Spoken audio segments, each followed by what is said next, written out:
Okay, seems like all the snow is melting and stuff today. Kind of trying to decide on the camera. It seems like a lot of you are saying the FDR X3000 for the most part, when you're more focused, I guess, on things like functionality. And for today, I have, let's see, another walker. How's that? What's up? Yeah, how do you feel about carrying something like this all day? I wouldn't. Like I said, I'd put it in, I'd build a thing. That's how I do things. I build things. You build things? Does that mean you break them too? Oh, hell yeah! Alright, and so for some interesting stuff I read today, it was actually about the drone rules. It says here, Canada's new drone rules working to ensure public safety. I'm the public. Yeah, to keep me safe from him. Okay. Hey, I'm the one teaching you to be safe, man. That's not the point. Okay. Alright, so there's a lot of points here with the new rules coming out in the summertime. Do they make sense? A lot of them don't. Even as I showed you guys that test, it has absolutely nothing to do with drone flyers for the most part. As new drone regulations are set to come into effect later this year, there are still some questions about the operators of the remote-controlled aerial vehicles can and can't do. The new drone rules, which take effect June 1st, are meant to regulate the growing popularity of drones, both recreational and commercial. There's definitely a Wild West mentality about these sort of things. And it says, quote, here's the hilarious part, it says, "You just have to use common sense." Then why do you need such ridiculous stuff? Alright, and with that it says, people were concerned about how much documentation would be required if someone wanted to use their drone at an event that was advertised and open to the public. So you guys might remember in one of the regulations it specifically says you're essentially barred and it's illegal to fly a drone at an advertised event. That's literally what it says. So I even mentioned advertised event. What if the event was advertised to get drone flyers to come around there? So basically it's illegal for them to do that. That's basically one of the concerns here. And then this is kind of the interesting part, because a lot of people will say it's not well thought out, it's very rushed. It says, Roger Smith, another flight operations inspector with Transport Canada, said the federal department is still working on some of the wording. Quote, "We have to start somewhere to ensure a certain level of safety to the public." And then a bit about the clarification, because even as we said, you technically can't fly near a bystander. So what qualifies as a bystander? And so they basically mentioned about it here specifically. It says it has to fly below 400 feet and can't fly within 30 meters of bystanders. For example, if a drone is being used to film at the beach and there are beachgoers present who aren't involved in the filming, the drone cannot be flown. Those beachgoers must become participants in order to be used. They can no longer be bystanders. So my interpretation of that is, if everyone there's okay, like, yeah, get me in the shot and all that, then they become, quote, part of the operation. So again, overall, I guess people are saying, like, for the higher ups and so forth, it's all about safety and all that. And this one kind of verifies, I guess, what a lot of people say. A lot of them weren't thoroughly thought out in terms of how it was written. Like, if they say specifically, yeah, you gotta start somewhere.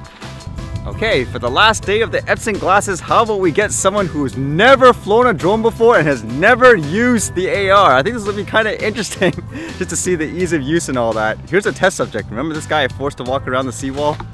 He really did force me to walk around the seawall. He's a harsh and cruel taskmaster. Yeah, you need to exercise. Yeah. Oh, this looks expensive. This looks like the glasses from the one of the glasses from the second Back to the Future movie. Did everything load up? Yeah, it's on Moverio now. Okay. Oh, I see what's going on. Okay, so it seems to work? Yeah. Okay. Do it quickly. So put your analogs right in the diagonal. There we go. Okay. Okay. Okay. Yep. So now what you want to do is with your left thumb, do it very like gentle. You know how you play video games when you go really slow? So hold up on the left stick. So hold up. Yep. Hold it higher, higher. Go, go, go. Very good. Okay, how do I hold position? Just let go. It should just float there right now, correct? Okay. Oh, yeah. Just keep going up. Go up to about maybe 90 meters. That's your limit. Are you looking at the drone when you're doing this, or No, I'm looking at the... That's interesting. Okay. I can't see the drone. Oh, there it is. Okay. That's uncomfortable. Seriously, that's just weird. Do you find that's because you've never flown the drone before? Yes. Okay. I remember like watching you fly this thing in Squamish. I was still mystified. The thing looks huge from up there. It's an optical illusion, I realize, but... Now turn the camera. So make the camera go back forward so you can see like the mountains and stuff. Yeah, okay, I can see why there's so many different laws about these things now. Why? You can do a ton with this. Oh my goodness. Holy crap. You know what I can do with this? What's that? Like, I could grab pictures of things. I could be like... I could swoop over crime scenes. Yeah, but look at how... Don't the people look like a dot when you're looking at it like at yourself right now? Can you actually make like the details? Well, right there, like right this way, yeah, no. Exactly. But... Come back a little bit on your right stick. Okay. Now go back with your drone a bit. Down, down. Go back a little bit with your right stick to be safe. Now just hold down on your controller. Just hold down. Yep, all the way. Congratulations. Hooray! First drone flight you landed. So, how'd you think about this so far when you used it? First time flying too. Yeah, no, I could definitely see the fun. Keeping my eye on the drone is kind of a bigger pain than one would expect. Because, you know, you're staring off and then there's the sun and that thing, like, freaking hard to see the higher up you go. Alright, so now we're going to try it the traditional way with just the smartphone. Now let's see. I actually should have done this first, but this would be kind of interesting to do the reverse. Okay, so you remember how to start the drone? Yeah. Let's start the drone up. You're forgetting something. The app? Nope. Let's see if you remember. This is kind of unfair, but think of the drone itself. Oh, right. Oh, hilarious. Okay, now you remember how to take off. Very good. Let's go. Go up. You're like flying all over the place now for some reason. Yeah, I know. You see, with your mindset right now when you're flying it, are you flying it for the sake of flying it, or are you trying to capture the best quality picture? I'm flying it for the sake of flying it. It's like a kid with an RC car. Okay. Oh, that's the battery's running out. Hey, hold this, please. Fred. Oh no, because what it does is it goes automatically. You see that?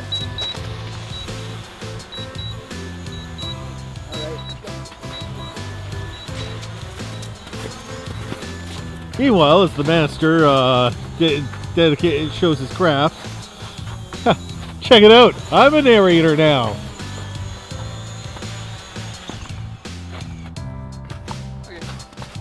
All right, so in general, you your first time flying, you tried it with the glasses and with the regular screen. Which one do you think is easier to fly? All right, well,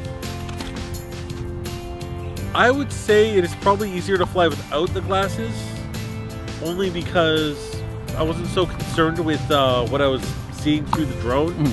I was more concerned about what I was seeing because I had to keep an eye on it. That's just a right pain if you're wearing glasses and can see that where the central view is the screen. And then you got to look up, and then you got to look out the corner because you got to not get in the way of the screen itself because you can't see through it.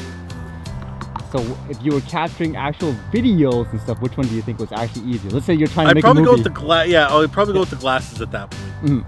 Only because I can already see what the camera's seeing. Yeah. It's GPS locked, so you can actually see where you know where it is. At that point, if you gotta just occasionally keep an eye up on where it is, sure.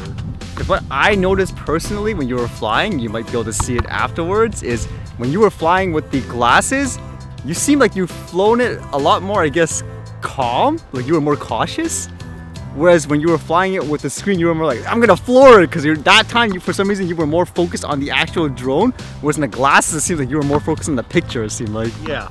No, that's fair. I was focused more on the picture with the glasses, because that's the thing blatantly in front of my face. Yeah. Right? Right here. Let's go up to the... Oh, that's why it's feeding me. Oh, they saw food. Feeding friends with free food? Wow.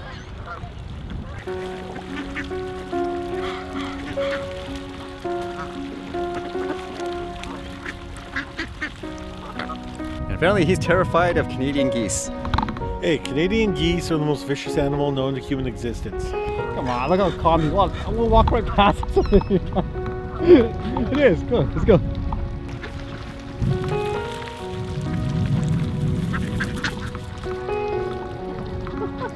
See, oh my god. I'm risking it. Bounce it. You don't. You hang them up on the yeah, signs like that. Look at these little murderers. Jeez. These are psychos. So un-Canadian. What is so un-Canadian? Fearing these things is optimally Canadian. Okay, so we gotta figure out where to hang this. Should we just hang in that little pole in the end then? Yeah, sure. Okay, let's go. You wanna walk with it? We're on to you. Oh, this thing's so zoomed in. Yeah, we can zoom it out. So hold the lens and turn it. No, the lens. Oh, the lens. Yeah, so it's back. Oh, this thing's manual zoom? Get something that can be mounted on a thing. You shouldn't be carrying your own camera staring back at yourself. Yeah, okay, I'm sure I have a crew member following me every single day, right? You know, if you'd ask nicely enough, I could do that sometimes, like now. You're terrified of the geese, though. Hey, geese are evil, and that's a different story. You don't understand that. I question your Canadianness. There you go. The fact that it's name brand. Now it's copyright. Okay, you probably can't see virtually anything just because of the low light in this camera. But I was just coming back from doing all my stuff in the day, and I checked my messages, and apparently one of you guys donated again. And you donated twice. I thought it was an error at first. As annoying as this camera is to set it up, even I had to whip it out and say thank you very much. It's very overwhelming in many ways because, like with this donation here that you just gave me, you basically put the whole pool well over $550 or so, should be a little more. And it just seems like you guys care so much that you just want to make sure I can get the camera just for the basic needs to make sure I can still do things as is. So again, for everyone who has donated me money to help fund for this new replacement camera, thank you very much.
Alright, see you guys later.